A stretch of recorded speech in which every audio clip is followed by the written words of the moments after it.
What's up, everyone? Welcome back to the channel.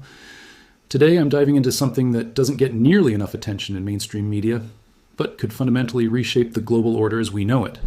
We're talking about America's increasingly aggressive stance in its own backyard, the Western Hemisphere, and how this strategy might actually be backfiring in spectacular fashion. Before we get into it, if you're interested in geopolitical analysis that goes beyond the headlines, make sure to hit that subscribe button and turn on notifications. Trust me, you're going to want to follow this story as it develops. So let me start with what's actually happening right now. The United States is dramatically changing how it operates in Latin America and the Caribbean. And I am not talking about subtle diplomatic shifts here. This is a full-scale strategic pivot that geopolitical experts are describing as more militarized, more coercive, and fundamentally more aggressive than what we've seen in recent decades. Let me break down what this actually looks like on the ground. First, we're seeing a massive reinforcement of American military presence throughout the region. We're talking about new bases, expanded operations, increased troop rotations, the works. Second, Washington is pushing through security agreements at an accelerated pace, often applying significant pressure on regional governments to sign on the dotted line. Third, there's explicit diplomatic pressure being applied to governments across the hemisphere, making it crystal clear what Washington expects from them. And fourth, the U.S. is actively working to limit Chinese and Russian investment in infrastructure projects throughout the region. Now, why is this happening? Well, from Washington's perspective, this makes perfect sense. The Western Hemisphere has historically been considered America's sphere of influence. This goes all the way back to the Monroe Doctrine from 1823. The thinking in D.C. is straightforward. China and Russia have been making significant inroads in what America considers its strategic backyard, and that's simply unacceptable. So the response is to reassert American hegemony, to make it abundantly clear who's in charge. And look, I get it. From a purely American strategic perspective, you can understand the logic. Why would you allow rival powers to establish economic, political, and potentially military footholds right on your doorstep? That's basic great power politics, right? But here's where things get really interesting, and this is what the experts are warning about. This aggressive approach might actually be producing the exact opposite of what Washington wants. And this is where we need to talk about what I call the strategic psychology of smaller nations caught between great powers. Now, think about it from the perspective of a country in Latin America or the Caribbean. You're a sovereign nation trying to develop your economy, build infrastructure, and improve the lives of your citizens. Suddenly, you're being told that you can't accept investment from China. You can't buy certain technologies. You need to align your foreign policy with Washington. And oh, by the way, here's a new security agreement you really should sign. How would you react to that? If you're like most countries, you're going to feel like your autonomy is being threatened. Your strategic options are being limited. Your sovereignty is being questioned. And here's the crucial part. When countries feel cornered like this, they don't just comply and fall in line. They look for alternatives. They search for counterbalances. They seek out other powers who can give them leverage against the pressure they're facing. And guess who's ready and waiting to step into that role?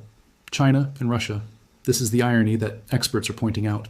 The harder America pushes, the more attractive Beijing and Moscow become to countries in the region. It's like a geopolitical boomerang effect.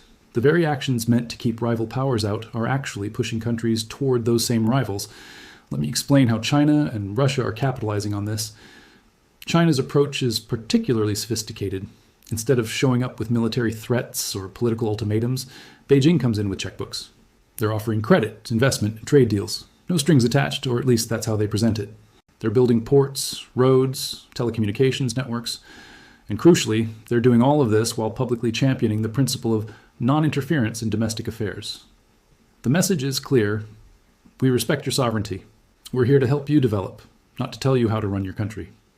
Compare that to the American approach of explicit pressure and demands, and you can see why some countries find the Chinese offer appealing, even if they're skeptical about Beijing's true intentions. Russia, meanwhile, is playing a different but complementary game.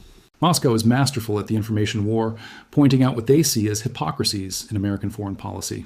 They're saying, look, the United States talks about democracy and sovereignty, but then they try to dictate what you can and cannot do. And for governments that are feeling pressured by Washington, that message resonates. Russia is also strengthening military and diplomatic ties with countries that are under American pressure, offering them an alternative security partner. The crucial thing to understand here is that we're not just talking about a few countries making different choices. We're talking about a potential systemic shift in how the international order functions. And this is what keeps strategists up at night, because the long-term implications are massive. We'll dive deep into those implications in the second part of this video. But I want you to really grasp this fundamental point. America's attempt to tighten control over its hemisphere might actually be accelerating the very thing Washington fears most: the rise of a multipolar world, where American influence is significantly diminished. Stay with me, because in part 2, we're going to explore exactly what this multipolar future might look like and why this matters for everyone, not just the countries directly involved. All right, welcome to part 2. If you're just jumping in, go back and watch part 1 first. This will make a lot more sense. We've covered what America is doing in the Western Hemisphere and why this aggressive strategy might be backfiring. Now, I want to talk about what this actually means for the future of global politics, because this is where things get really serious. The big picture issue here isn't just about Latin America or the Caribbean. It's not even primarily about those regions, as important as they are. The real story is what this tells us about the fundamental transformation happening in the global power structure right now, in real time. Geopolitical analysts are warning about what they call a systemic effect. Let me explain what that means. We're not talking about an immediate military confrontation or a sudden crisis. Instead, we're talking about a structural realignment, a slow-motion earthquake in how global power is distributed and exercised. And here's what's particularly concerning from an American perspective. This realignment might be irreversible once it gains enough momentum. Let me break down the 3 major long-term consequences that experts are identifying. First, we're seeing an acceleration in the fragmentation of the international order. For the past several decades, especially after the Cold War ended, we lived in what many called a unipolar moment, a world where American power was essentially unchallenged, where Washington could set the rules of the game. That era is ending, and America's aggressive posture in its own hemisphere is actually speeding up that ending. Think about it this way. Every time a Latin American or Caribbean country decides to accept Chinese infrastructure investment despite American pressure, that's a small crack in American hegemony. Every time a country signs a security agreement with Russia or chooses not to align with U.S. positions at the United Nations, that's another crack. Individually, these might seem minor, but collectively, they represent a fundamental shift in how power works globally. The second major consequence is the strengthening of alternative blocs and partnerships.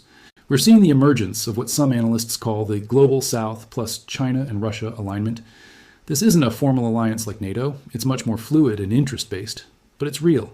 Countries are increasingly coordinating their positions, sharing resources, and supporting each other in ways that explicitly provide alternatives to Western-led institutions and frameworks. Organizations like BRICS, Brazil, Russia, India, China, and South Africa, which has now expanded to include several other countries, are becoming more significant. The Shanghai Cooperation Organization is growing. New financial institutions like the Asian Infrastructure Investment Bank are providing alternatives to the World Bank and IMF. All of these developments are reducing global dependence on American-led systems, and America's heavy-handed approach in Latin America is actually encouraging more countries to hedge their bets by participating in these alternative structures.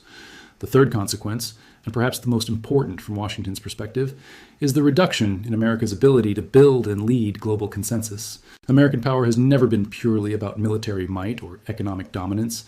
A huge part of American influence has come from its ability to shape international norms, to build coalitions, to lead through persuasion and attraction rather than just coercion. But here's the problem. When countries in your own hemisphere feel bullied or coerced, when they see their autonomy being disrespected, that sends a message to the entire world about how America exercises power. And that message makes it harder for Washington to position itself as a leader of a rules-based international order, or as a champion of sovereignty and democracy. The contradiction is just too obvious. This gets to the heart of what I think is the most fascinating aspect of this whole situation. We're witnessing a competition between fundamentally different models of power. On one side, you have the American approach, which is increasingly based on coercion, military presence, and explicit pressure. It's the do what we say or face consequences model. On the other side, you have the Chinese approach, which emphasizes economic dependence and what Beijing calls win-win cooperation. Now, I'm not saying that Chinese approach is altruistic, far from it. China has its own strategic interests and is playing the long game to build influence. But from the perspective of a developing country trying to maximize its options, the Chinese model often looks more attractive because it appears to offer benefits without the same level of explicit political demands. Russia, meanwhile, is playing yet another game, positioning itself as the defender of countries that want to resist American pressure, building ties based on shared opposition to what Moscow calls Western hegemony. And here's where Latin America becomes crucial as a test case. This region is essentially becoming a barometer for this global transition. If America can't maintain its influence in its own hemisphere, in a region where it has overwhelming geographic advantages, historical ties, and military superiority, What does that say about its ability to shape events in more distant regions like Asia, Africa, or the Middle East? The experts I've been reading are essentially saying, watch Latin America closely because what happens there will tell you where the global order is heading.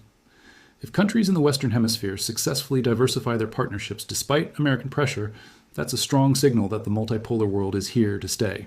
If American pressure succeeds in limiting Chinese and Russian influence, then maybe the unipolar moment can be extended a bit longer.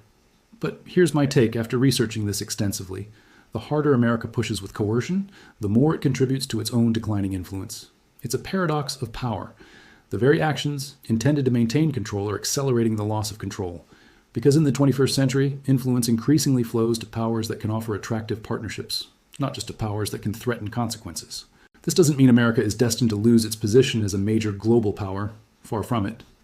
The United States still has enormous advantages in military capability, economic size, technological innovation, and soft power.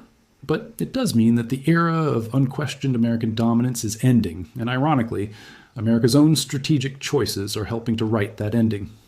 So what's the bottom line? We're living through a fundamental transformation in how global power works, and the Western Hemisphere is one of the key battlegrounds where this transformation is playing out. The choices being made right now by Washington, by Beijing, by Moscow, and crucially by the countries of Latin America and the Caribbean themselves are shaping what the world will look like for decades to come. Thanks for watching this deep dive, everyone. What do you think? Is America's aggressive strategy going to work, or is it going to backfire? Let me know in the comments. And if you found this valuable, please share it with anyone who's interested in understanding where global politics is heading. I'll see you in the next video.